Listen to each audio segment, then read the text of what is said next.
Primera carta de Juan, capítulo 5. Primera carta de Juan, capítulo 5. A veces a uno como pastor está acostumbrado a predicar, pero bueno, leyendo la Biblia verso a verso, muchas veces no caemos en predicaciones, quizás en enseñanzas. Y creo que el día de hoy, una vez más, es una enseñanza lo que Dios nos quiere hablar. A mí me llama mucha atención que Dios nos está hablando acerca de creer en Él, nos está hablando acerca de nacer de nuevo, y esto creo que me va a empujar a una verdadera conversión. Y creo que tenemos que aprender todo a entender realmente nuestra vida, nuestra conversión en Dios, en Cristo. Así que es tiempo de aprender, es tiempo de ver lo que Dios nos quiere enseñar, y vamos a disponer nuestro corazón, a disponer nuestra vida para poder recibir lo que Dios nos está hablando cada día. Y bueno, yo le he titulado a esta enseñanza nuestra seguridad en la salvación, ¿sí? Tenemos que estar seguros de que somos salvos. Y el día de hoy hablaremos del nuevo nacimiento. ¿Qué me lleva al ver nacido de nuevo? Y creo que hoy vamos a estar viendo, aprendamos algo. Esta carta Juan la escribe a un grupo de iglesias que están enfrentando una situación, y lo único que Juan está haciendo es que quede bien claro que al Jesús en el cual predican no es una fábula, no es una historia, no es un dicho, sino que es real. Por eso Juan empezó a decir lo que hemos visto, lo que hemos oído, lo que tocaron nuestras manos tocante al verbo, de eso testificamos. Y eso nos da una seguridad. ¿Por qué? Porque nos hace ver que lo que nosotros hablamos, estudiamos, lo que hacemos aquí, no es simplemente una filosofía, una fábula y una creencia, ¿sí?, humana, sino que es una realidad. Cristo vino a este mundo, dio su vida por nosotros, y hoy le conocemos, somos sus hijos y tenemos vida eterna en Él. Entonces, por eso es importante, porque a veces nos gusta la predicación, pero esto es parte de formación, doctrina, y que podamos crecer en lo que Dios nos quiere decir. ¿Por qué no oramos? ¿Sí?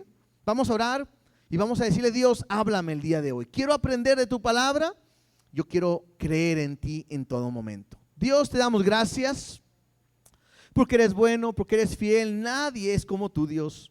Y en esta hora queremos alabarte, glorificarte, exaltarte. Queremos entregarte todo nuestro ser a ti. Espíritu Santo, tú eres el que nos enseña la palabra, tú eres el que nos redarguyes, tú eres el que injertas la palabra en nuestro corazón. Permite que el día de hoy cada palabra, versículo que vayamos a ver, quede guardado, que lo podamos entender. Quita toda duda, toda distracción, y permite que juntos podamos afirmarnos en tu palabra, que nos pueda transformar. En el nombre de Jesús, gracias te damos. Amén y amén. Acuérdense que hemos estado hablando acerca de quién es Jesús. Y Juan nos ha enseñado, nos ha hablado desde que fue real, desde que Él es luz, que es nuestro abogado cuando cometemos pecado. Hemos visto el mandamiento que nos dejaba, que teníamos que amar a nuestro prójimo como a nosotros mismos. Dice: un nuevo mandamiento doy, que os améis unos a otros. Y nos dijo cómo, como Él nos ha amado. Hemos visto dos tipos de personas: los hijos de Dios y los hijos del diablo, los que son de Cristo, los que están en contra, que son anticristos. Y todo esto hemos estado hablando, cómo Dios es amor. Pero creo que hoy, a través de este capítulo, Juan no quiere que solamente nos quedemos en ese punto, sino que entendamos que tenemos que aprender a obedecer y a caminar en Dios si hemos nacido de nuevo. Mira lo que dice el versículo 1. Primera de Juan, capítulo 5, versículo 1 dice: todo aquel que cree que Jesús es el Cristo es nacido de Dios. Y todo aquel que ama al que engendró, ama también al que ha sido engendrado por Él. La primera parte de este versículo tiene que ver con el nacer de nuevo. Y aquí me dice, ¿quiénes son los que nacen de nuevo? El versículo me lo dice, todo aquel que cree que Jesús es el Cristo. ¿Se acuerdan que el domingo hablábamos sobre la historia de Nicodemo? Llega Nicodemo con Jesús y le empieza a decir, maestro, sabemos que vienes de parte de Dios porque nadie puede hacer las señales que tú haces. Y Jesús, conociendo la pregunta que tenía Nicodemo, Jesús le dice, de cierto te digo que el que no naciere de nuevo no puede ver el reino de Dios. Y el domingo estuvimos hablando sobre el nacer de nuevo, el nacer en Cristo, el creer en Él. Y hablábamos sobre eso, hablábamos de la diferencia que hay entre en creer que creemos y en creer en Dios. Y puse un ejemplo, ¿no? Que si yo agarraba mi tablet y la soltaba, ¿cuántos creían que iba a caerse? Y todos tenían una seguridad. Si la agarraba y la suelto, se cae porque se cae. No hay duda de que se va a quedar flotando en el espacio, ¿verdad? Pero si yo les preguntaba, ¿quién cree que puede llover? Pues yo creo, pero quién sabe. Y a veces hay gente que cree en Dios de esa manera. Cree en Dios, pero quién sabe. Y hay una gran diferencia en creer así a creer en una convicción. Entonces, aquel que cree en Dios me dice que ha nacido de nuevo. Y lo quiero simplemente afirmar o ayudar a entender esto. El nacer de nuevo me lleva no solamente a creer algo, sino a vivir un estilo de vida como Jesús vive. ¿Sí? A veces pensamos que simplemente con decir creo, acepto, Él lo es todo. A veces pensamos que como ir a la iglesia ya tengo ganado el cielo. Pero hay una gran diferencia en simplemente decir creo a vivir en Jesús. Y es que Juan quiere hacer un énfasis más grande en lo que es el amor. Y que la gente entienda algo, porque lo hemos visto. Tienes que amar a tu prójimo. Y el que no ama a su prójimo no ha nacido, no está en luz. El que no ama a su prójimo está en tinieblas. Eso lo hemos estado hablando. Entonces Juan no quiere que la gente piense que simplemente por amar a tu prójimo entonces ya soy salvo. No, es un error. Lo que me hace salvo, lo que me hace participar del reino de Dios es que yo pueda nacer de nuevo, ¿sí? Entonces, el nacer de nuevo, el creer en Dios es confiar en Dios. Una definición de fe es poner mi confianza en. Poner mi confianza en. ¿En quién? Pues en lo que yo creo. En este caso es Dios. Yo dependo de Él, yo creo en Él y yo estoy completamente convencido de que Él me va a ayudar, ¿sí? Dice también ahí en el versículo 1, todo aquel que ama al que engendró, ama también al que ha sido engendrado por Él. Y entonces me pone Juan otra vez, no deja la mano en el renglón, el dedo en el renglón, y se sigue enfocando en el amor. Entonces me dice, en cuanto al amor, a mí me llama mucha atención, porque cuando estuvimos empezando a ver el libro de Juan, no la primera carta de Juan, estuvimos hablando de sus características. Y Jesús le puso un sobrenombre, que era, ¿cuál es? ¿Se acuerda cuál es el sobrenombre a Juan y a su hermano? A ver, ¿quién me dice? Por 5 puntos de examen. ¿Quién? A ver acá, abajo. ¿Qué significaba? Los hijos del trueno, ¿verdad? 5 puntos ahí para Marcillo, ¿verdad? Entonces, es hijos del trueno. Y cuando lo escuchábamos hablar y que querían un lugar, pareciera de repente que Juan es una persona dura y estricta y fuerte. Cuando leemos la carta de Juan, nos damos cuenta que Juan es todo amor. Él está pensando constantemente en el amor. Y un punto importante es, ama a tu prójimo.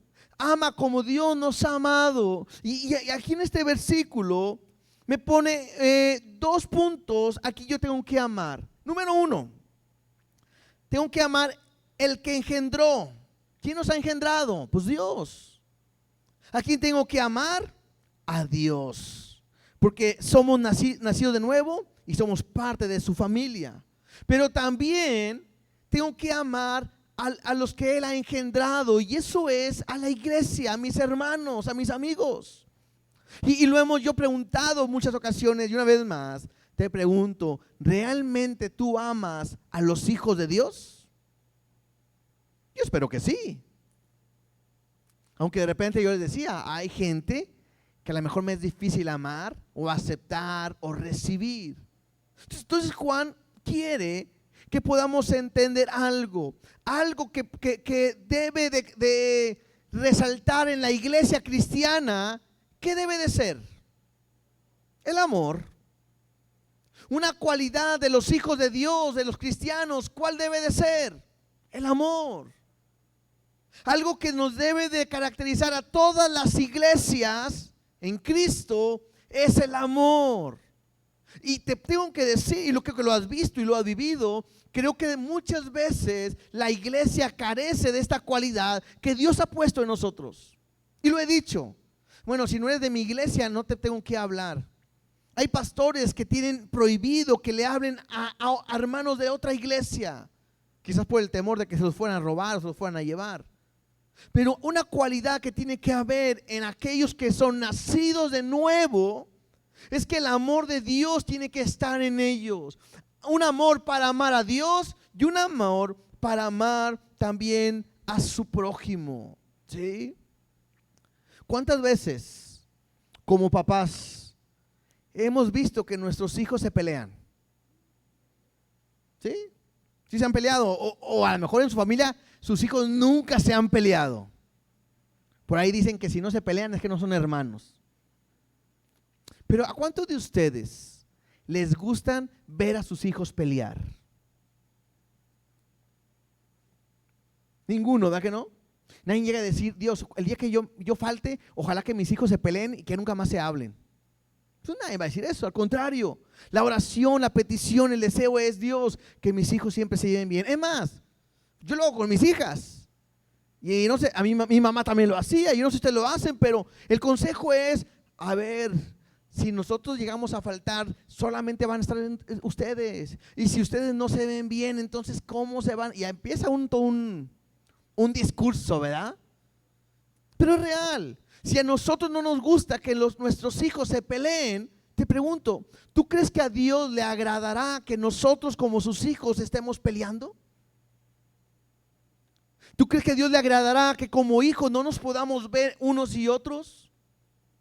Que critiquemos, que murmuremos, que veamos cómo dañar a nuestro hermano, cómo sacar ventaja de ellos. Yo creo que a nadie nos gustaría y a Dios menos. Entonces tengo que aprender que si yo he nacido de nuevo, ¿qué se tiene que evidenciar en mi vida? El amor. ¿Amor hacia quién? Número 1, hacia Dios, y número 2, hacia mi prójimo. ¿Estamos? Sigamos leyendo. Versículo 2 y versículo 3.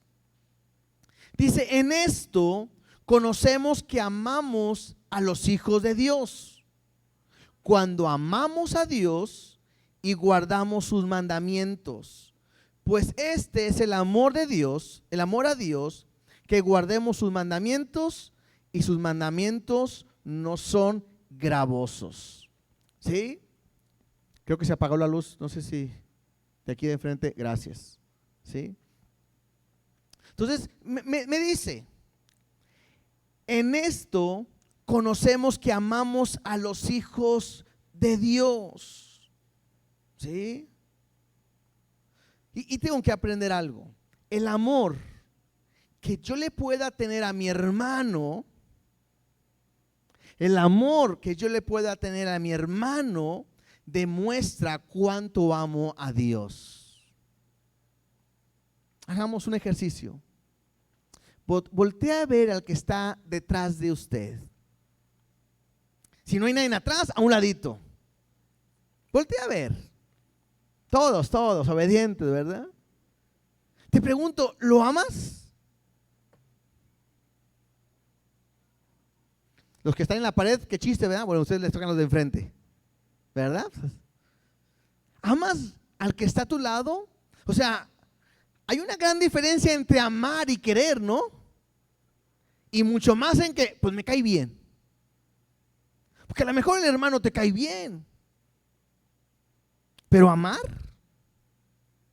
como amas a tu papá, como amas a tu mamá, como amas a tu esposo, como amas a tus hijos, ¿así los amas? Y la Biblia me dice algo, ¿sí? Que conocemos, que amamos a Dios, como que amamos a nuestros hermanos, como amamos a Dios, o cuando amamos a Dios. Entonces, el amor demuestra nuestro amor a Dios, pero el amor que le damos hacia los demás, ¿sí? Entonces, y luego dice ahí, y guardamos sus mandamientos, pues este es el amor a Dios, que guardemos sus mandamientos. ¿Cómo puedo saber que yo obedezco, que yo amo a Dios? Según este versículo, me dice que cuando yo le obedezco. Te pregunto, son preguntas que yo me he hecho muchas veces y que a mí me han pegado. ¿Amo a Dios? La mayoría vamos a decir que sí. La segunda pregunta es, ¿obedeces a Dios en todo? Si es sí, me estás demostrando que amas a Dios. Si es no, quizás no amamos a Dios, porque la Biblia me lo dice, que nuestro amor se demuestra en la obediencia, no solamente a Él, aún al amar a mi prójimo, amar al que está a mi lado. Y quiero que podamos entender algo. Si Dios, a lo mejor usted viene hoy a la iglesia, cada martes está viniendo, y quizás otra vez uno va a decir, uy Dios, otra vez me estás hablando y me estás diciendo que ame a mi hermano. ¿Por qué crees que Dios se lo esté volviendo a repetir? Número uno, porque es importante, ¿no? Y número dos, porque a lo mejor no lo estamos haciendo. Y Dios nos está hablando de amar a tu prójimo, ¿sí? Creo que hay momentos en que quizás como padre uno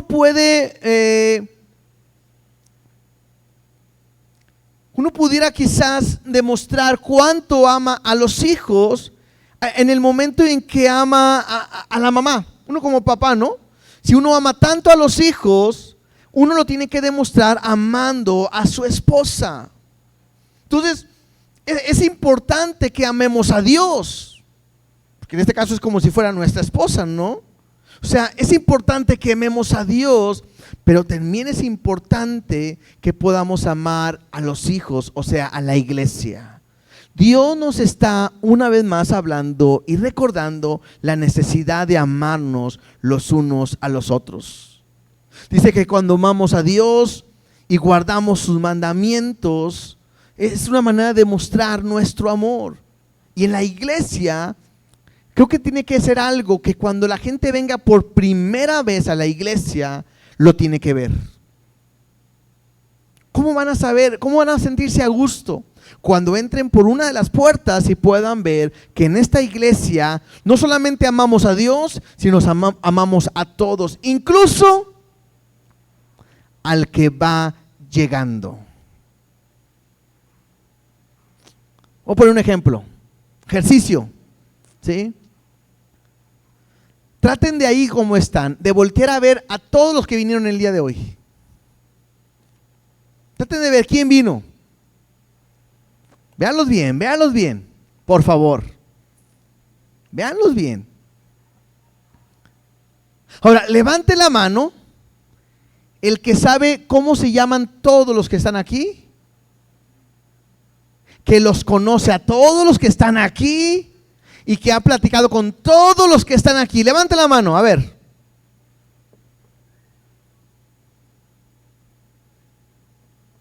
A ver, ¿quién? No. Entonces no nos amamos. Entonces no es verdad lo que decimos que amamos a todos.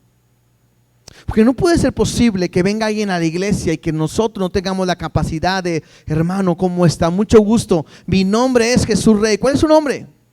Bienvenido. ¿Se le ofrece algo? Estamos para servirle. Qué bueno que está en esta iglesia. ¿Sí o no? No lo hacemos. Muchas veces entramos corriendo y nos vamos corriendo. Y creo que Dios nos está hablando porque a veces yo digo, Dios te va a decir, ¿cómo quieres que te mande más gente si con la que tienes ahí no la estás atendiendo? Ahora, es bien fácil para usted decirle, no, pues el pastor. Pero yo con todos los que están aquí, sí he saludado, sí he platicado, sí. Entonces yo me salvé. Pero te digo algo, la labor no es mía, sino es de toda la iglesia. Porque los ha puesto, somos un instrumento, somos un cuerpo en Cristo. Nos apoyamos unos a otros. Por eso es importante que podamos caminar amándonos los unos a los otros. Ahí mismo en el versículo dice, pues este es el amor a Dios, que guardemos sus mandamientos. Amar a Dios es también guardar sus mandamientos. Entonces, el ser un cristiano, el ver nacido de nuevo, me ayuda a entender algo, que mi estilo de vida tiene que ser un estilo obediente. Hace unas semanas yo lo comenté, ¿cuántos obedientes hay aquí? Y hablamos de la obediencia. La obediencia me tiene que llevar a cumplir sus mandamientos, ¿sí? Jesús lo dijo en Juan 14:15, si me amáis, guardad mis mandamientos. Y luego me gusta al final del versículo 3, que dice, y sus mandamientos no son gravosos. Te digo algo, muchas veces pensamos que los mandamientos que Dios nos pone son mandamientos que me van a tener agobiado, que me van a tener como que, por ejemplo, ¿han escuchado gente que dice, no, yo no voy a la iglesia porque me van a prohibir muchas cosas? Yo no voy a la iglesia porque ya no me van a dejar que haga tal cosa o que haga tal cosa. Y bueno, a ustedes han estado aquí y nunca les hemos prohibido nada. No prohibimos. Nada les hemos prohibido, le enseñamos la palabra. Pero hay gente que se siente agobiada por los mandamientos. Simplemente por eso no vienen y se sienten agobiados, por eso tampoco les gusta obedecer. Y tengo que entender algo en cuanto a esto, que los mandamientos no son gravosos. Número uno es, los mandamientos son como un manual que Dios ha puesto en nuestra vida para caminar de la mejor manera. ¿Cómo vivir esta vida? ¿Cómo caminar esta vida? Hay muchas ideas, muchos consejos, muchas caminos que podemos ver hoy en nuestra vida, y cada quien toma el camino que quiere. Pero cuando Dios me pone un mandamiento, me pone una línea, me enseña a dirigirme por donde Él quiere, y sus mandamientos me permiten caminar en verdad y tener la mejor vida. Aunque son mandamientos morales de no robar, no hablar mal de tu prójimo, no matar, no ser codicioso, no ofender, no lastimar, amar a tu prójimo. Todo eso me va a llevar a vivir de la mejor manera. Ahora, yo les decía ahorita, los mandamientos no son para tenerte atado. Los mandamientos no son para provocar un dolor. Y tampoco es por un Dios enojón, amargado y furioso. Les voy a decir algo. Yo muchas veces, hablando de cuando era joven, cuando estaba adolescente, yo me imaginaba que Dios estaba sentado en su trono con una cara de enojado y con un látigo, esperando en qué momento me equivocaba para darme un latigazo, ¿verdad? ¿Por qué pensaba así? Quizás porque en mi casa mis papás eran así. La chancla veloz, ¿verdad? Y estaba esperando que a la primera que me equivoque, y sopas. Y bueno, uno dice, bueno, fuera chancla, ¿verdad? Pero ahora era con lo que agarraban. ¿Sí? Y no me estoy quejando tampoco de mi mamá ni nada de mi papá, ¿verdad? Ah, hermana, ¿cómo está? El martes predicaron de usted, ¿verdad? No, tampoco. Pero así era. Y yo me imaginaba un Dios enojón. Que Dios estaba así, no, no hagas esto, no, no hagas lo otro, no, eso no, y eso no, eso no. Que no, y paz, ¿verdad? Cuando yo veo su palabra, cuando conozco su amor, su gracia, su misericordia, yo veo un Dios completamente diferente al que yo tenía pensado. No es un Dios enojón, sino es un Dios de gracia, de amor y de misericordia. Un Padre, un Dios eterno que tiene sus brazos abiertos para poder ayudarme en cualquier momento, aún en momentos difíciles. Aún cuando caigo, su mano me sostiene para no caer más abajo de donde podía caer. Es un Dios de gracia, es un Dios que me provee aún cuando no lo necesito, no cuando no lo necesito, cuando no lo merezco. Un Dios de misericordia. Un Dios que me ama y no tiene por qué haberme amado, porque en mí no había nada bueno. Es más, no hay aún nada bueno en el cual podía fijarse en mí, y aún así lo hizo.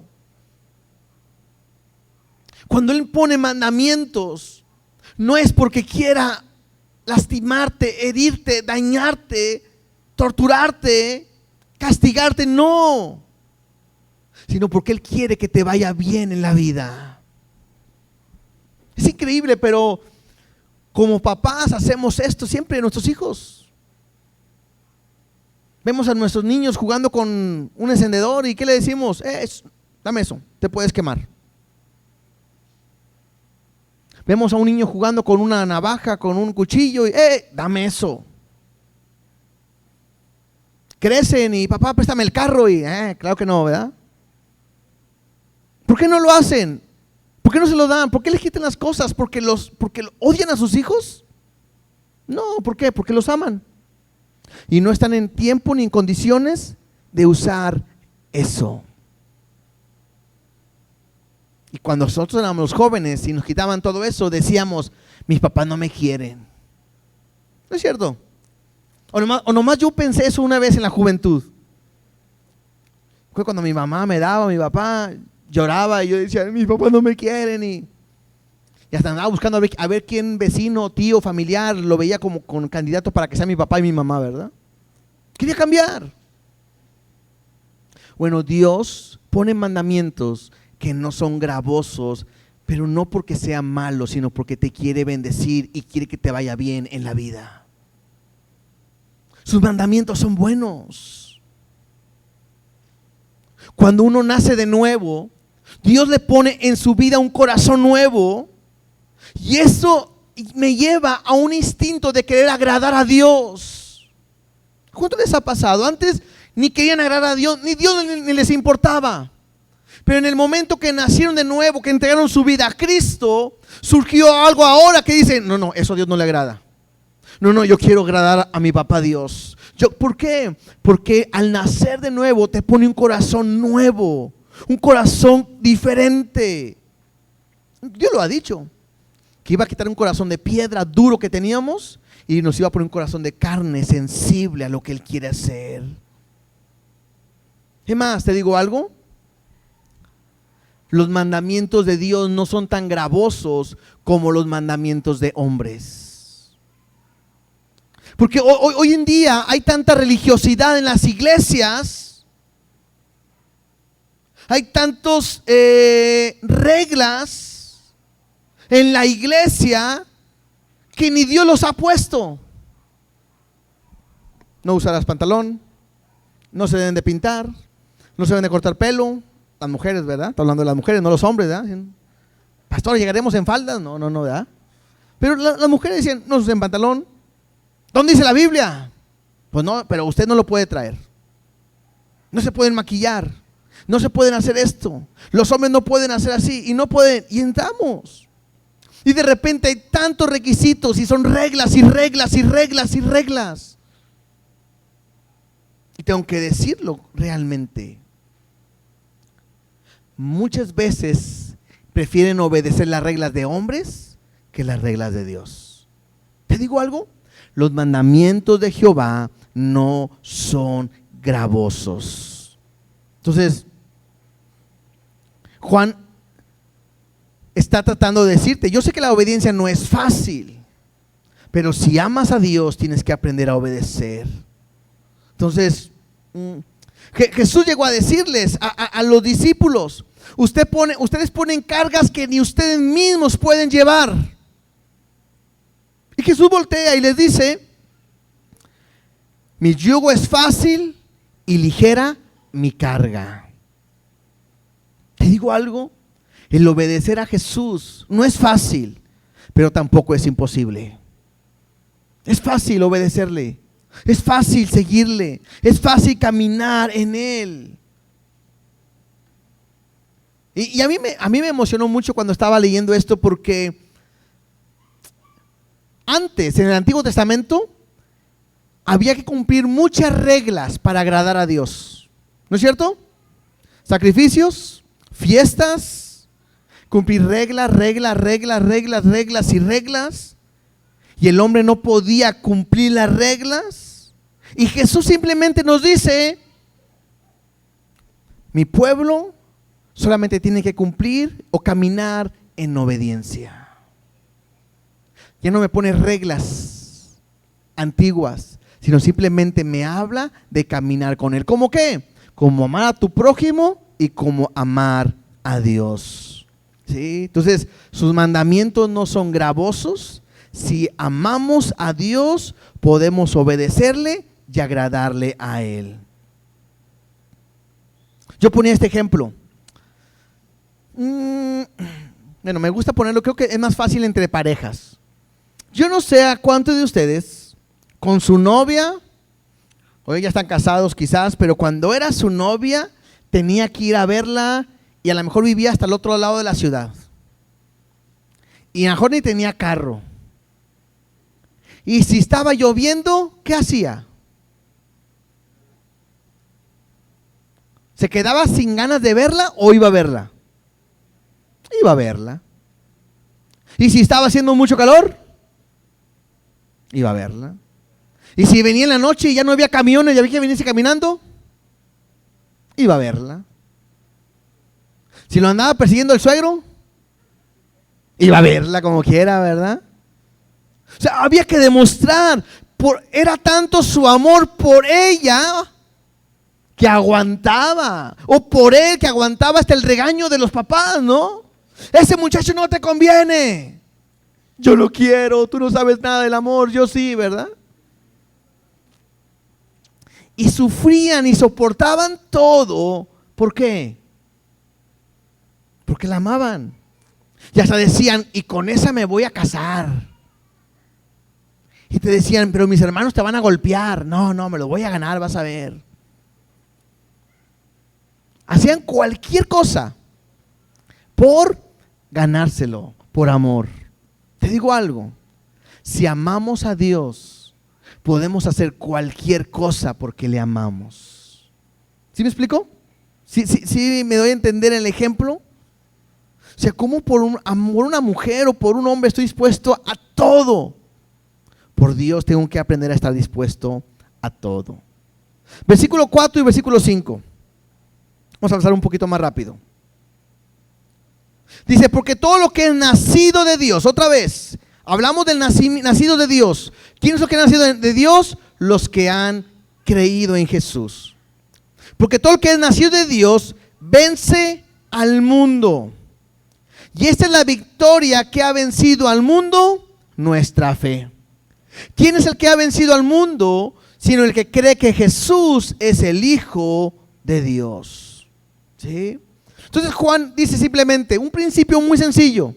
El que ha nacido de Dios puede vencer al mundo. Y lo que puede vencer al mundo me dice que es nuestra fe.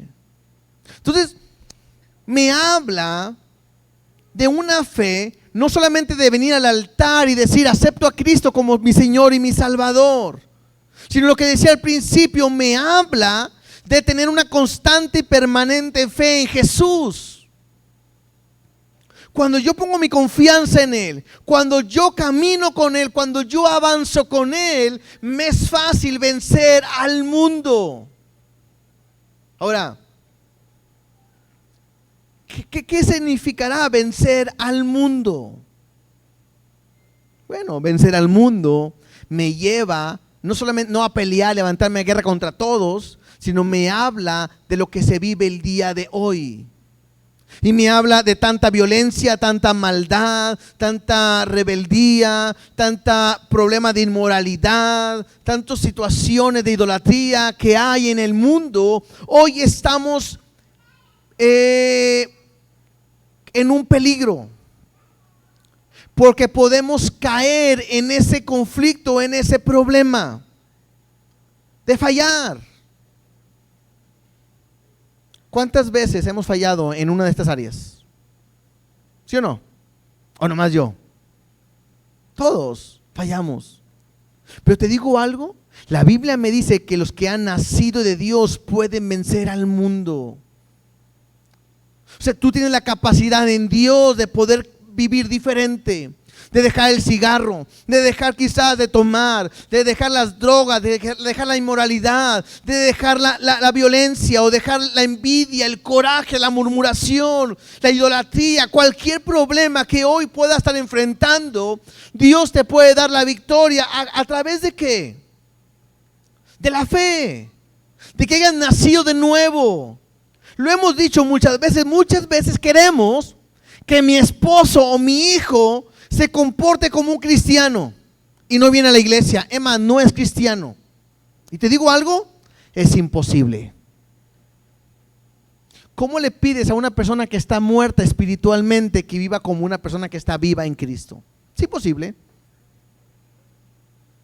Si los que están supuestamente vivos en Cristo, de repente uno dice, ¿y por qué viven así?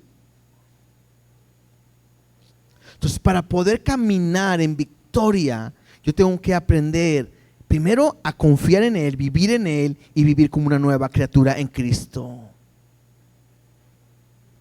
Puedo vencer las presiones y las tentaciones de este mundo cuando Cristo he nacido de nuevo y puedo vencer. Importante, vencemos, escúchame bien esto, vencemos por lo que somos en Cristo, no por lo que hacemos. O sea, yo soy victorioso simplemente porque soy un hijo de Dios y porque Él mora en nosotros y porque Él me hizo vivir de nuevo. Pero no por lo que yo hago. ¿Sí? Y es que algo que tengo que aprender es, no se me distraigan por favor, acá, volteados acá.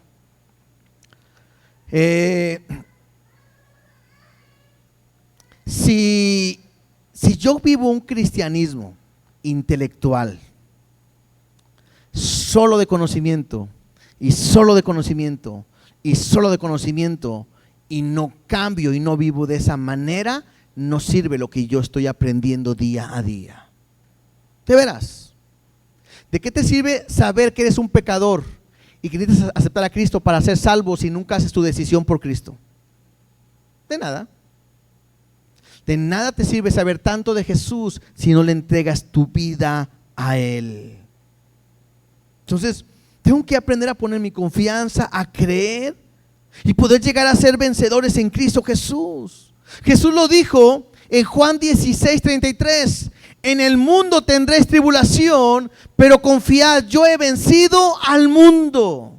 O sea, tú no puedes vencer al mundo solo, ocupas a Cristo porque Él ya lo venció y Él te da la victoria que tú necesitas en tu problema, en tu dificultad, en tu necesidad. Entonces, para vencer al mundo, necesito aprender a permanecer en Él.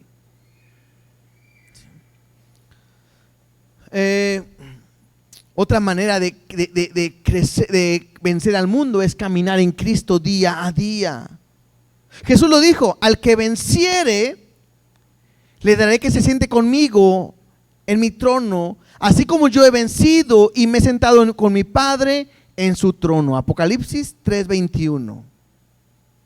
Dios te va a dar la victoria, pero necesitas tenerla en Él. Dios te va a dar la victoria. Entonces, ¿para qué necesito nacer de nuevo? Para vivir una vida en victoria en medio de un mundo de pruebas, de pasiones y de tentaciones. Es muy feo caer en el pecado. Para eso Dios te promete tener la victoria. Versículo 6. Vamos a ver nuestra relación con Dios. Dice: este es Jesucristo, que vino mediante agua y sangre, y no mediante agua solamente, sino mediante agua y sangre, y el Espíritu es el que da testimonio, porque el Espíritu es la verdad. Versículos 7 y 8. Porque tres son los que dan testimonio del cielo: el Padre, el Verbo, que es Jesús, y el Espíritu Santo. Y estos tres son uno. Y tres son los que dan testimonio en la tierra: el Espíritu, el agua y la sangre. Y estos tres concuerdan. Estos tres versículos son los versículos más difíciles de explicar de esta primera carta de Juan. ¿Sí? Muchos teólogos, muchos comentarios hemos estado viendo para tratar de poder entender. Y hay algunas indicaciones cuando dice que Él vino mediante agua y sangre. Primeramente, eso. Juan quiere dejar en claro de quien está hablando no es de un fantasma, sino de Jesús, porque me está hablando de alguien que vino de agua y de sangre, ¿sí? Ahora,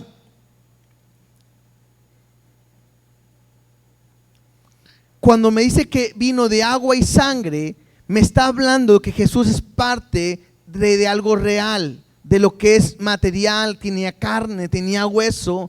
Y esto simplemente, no me quiero meter mucho, pero en aquel tiempo había un grupo como los gnósticos, de personas que no podían creer que Dios mismo se encarnó en Jesús. Decían que Jesús vino como hombre y cuando fue bautizado recibió el Espíritu de Cristo, pero cuando fue crucificado, antes se fue el Espíritu de Cristo y fue crucificado como hombre y no como Dios, y muchas ideas que ahorita no vamos a profundizar en ello. Lo que hace Juan es tratar de enseñar de que Jesús vino como hombre, pero también como Dios. Por eso él pone que vino en agua y sangre. Incluso, recuerden que les dije que empezando la reunión, le dije que Juan, al escribir la carta de Juan, empezó a decir lo que hemos visto, lo que hemos oído, lo que tocaron nuestras manos tocante al Verbo, de eso testificamos. ¿Por qué? Porque Juan quería enseñar de que Jesús fue real y que era una persona normal, pero que también era Dios. Entonces, algunos piensan, voy a decir algunas teorías nada más. Algunos creen que esto de agua y sangre, el agua representaba o se refiere al bautismo, y la sangre, otros pensaban que era la Santa Cena, la comunión. Algunos pensaban esto. Entre ellos Lutero y Calvino tenían esta idea.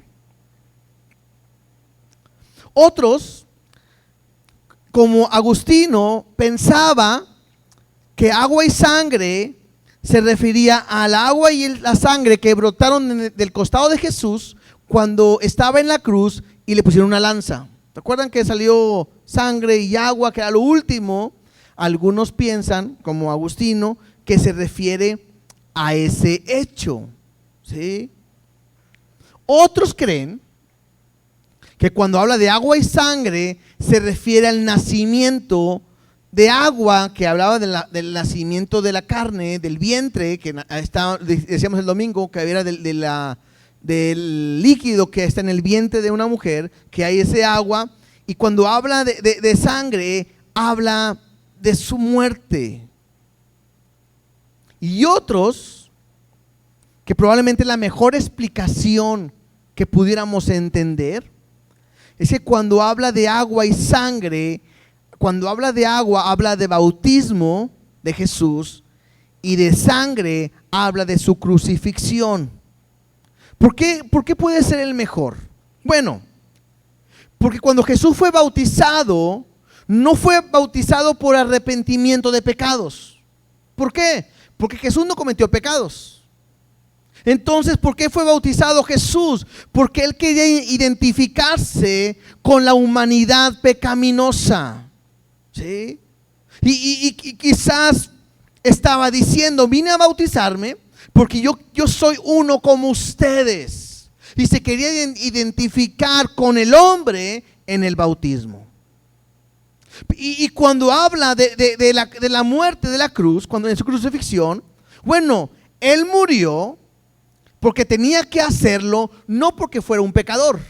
Y también no había pecado en Él, sino que Él puso su vida para identificarse con una humanidad pecaminosa y de salvar de nuestros pecados. Entonces, cuando dice que vino mediante agua y sangre, fue para ponerse en nuestro lugar como un pecador culpable y para llevar el castigo de nuestro pecado. Entonces, podemos entenderlo de esta manera. Jesús vino para identificarse con nosotros y morir por nosotros. Cuando dice que el Espíritu es el que da testimonio, porque el Espíritu es la verdad, bueno, Jesús mismo dijo, me voy, pero voy a dejar un consolador. Y Él los va a guiar a toda verdad. Y Él les va a recordar mis palabras. Es más, ¿quién es el que convence al mundo de pecado? El Espíritu Santo. Ahora, ¿de qué pecado? De la incredulidad. De no creer que Jesús es el Hijo de Dios. Entonces cuando dice en el versículo 7, porque tres son los que dan testimonio del cielo. El Padre, bueno, el Padre lo dijo. ¿En dónde vimos el testimonio del Padre? En el bautismo, cuando Él dice, este es mi Hijo amado, en el que tengo complacencia. ¿Cierto?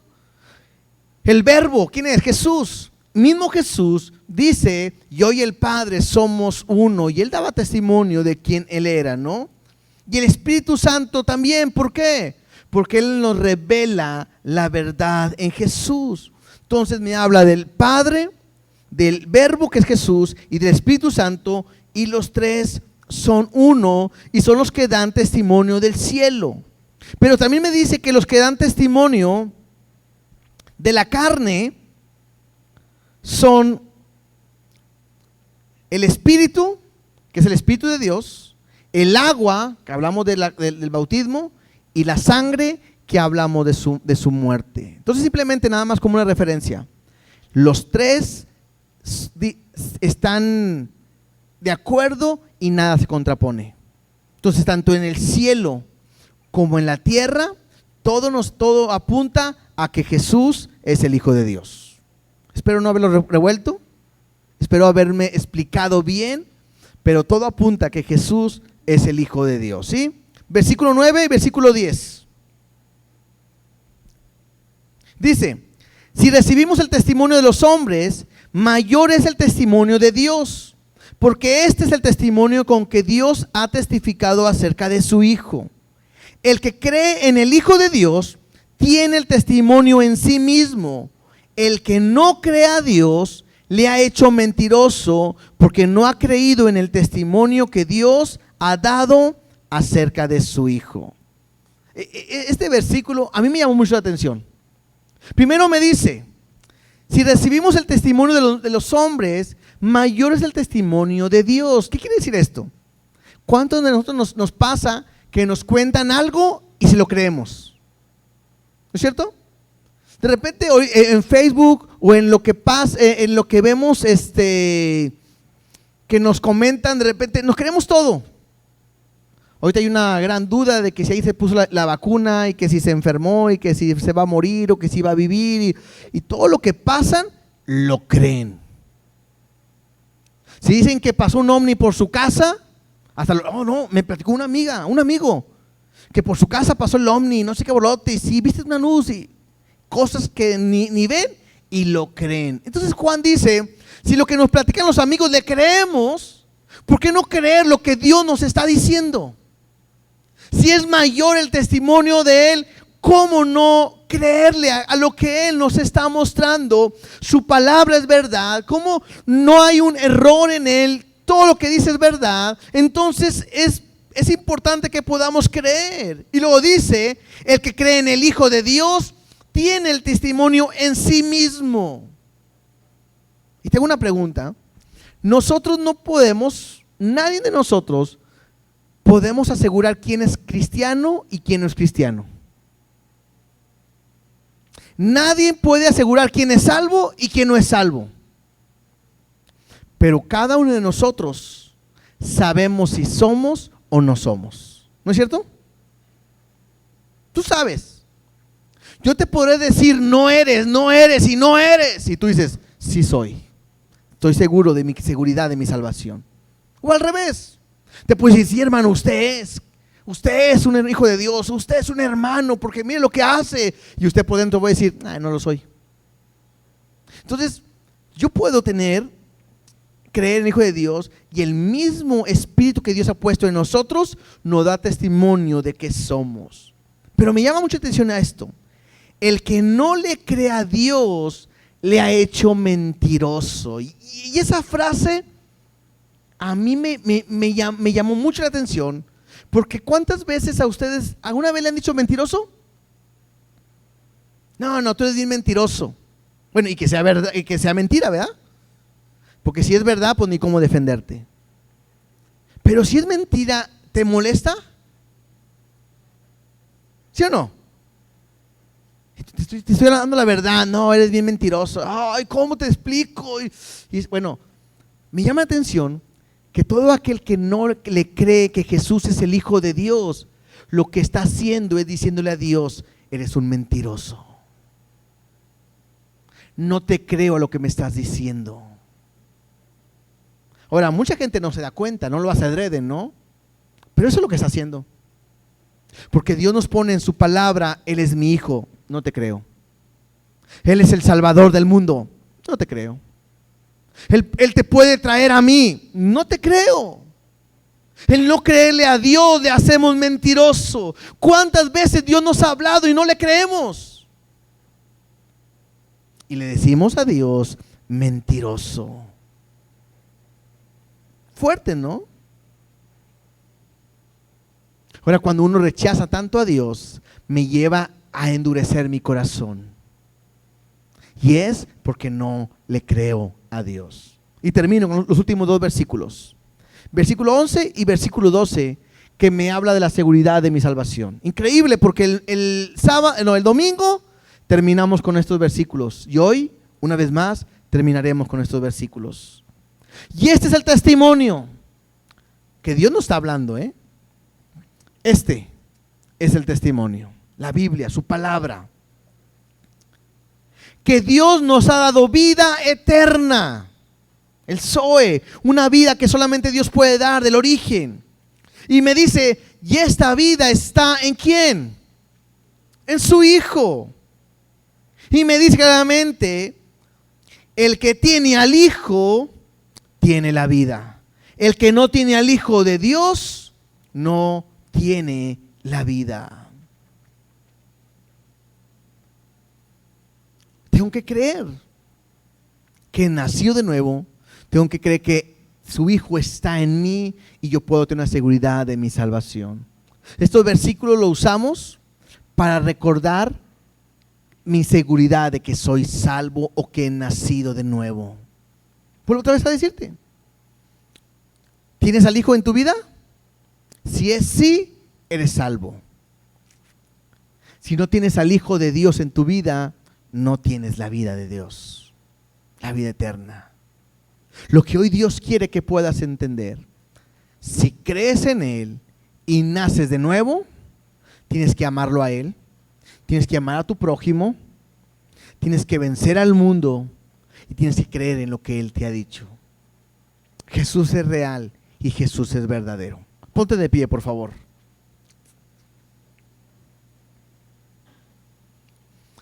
Te decía ahorita, a veces a uno le gusta mucho más predicar, pero hoy más que todo es como un estudio. Estamos a punto de terminar la carta, pero yo le doy gracias Porque hay una importancia en conocer, en saber que si realmente soy hijo de Dios o no.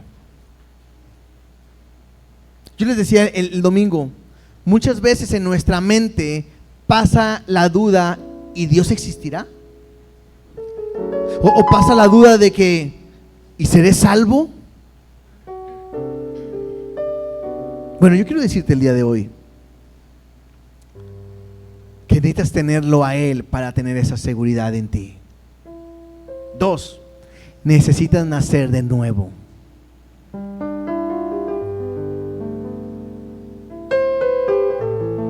¿Cuántas veces hay que nacer de nuevo? Una vez. Cuando yo voy a nacer de nuevo, entonces yo voy a poder vivir en victoria y en amor, obedeciendo a Dios y amando a mi prójimo. Yo no sé cuántos están cansados de la manera en que vivimos todavía. Sigues batallando con tu carácter, sigues batallando con la mentira, sigues batallando con la inmoralidad, sigues batallando con la murmuración. No, Dios quiere cambiar tu vida y solamente Él lo puede hacer, nadie más. Así, ¿por qué no le decimos hoy a Dios: yo quiero conocerte, yo quiero caminar, yo quiero vivir para ti en todo momento?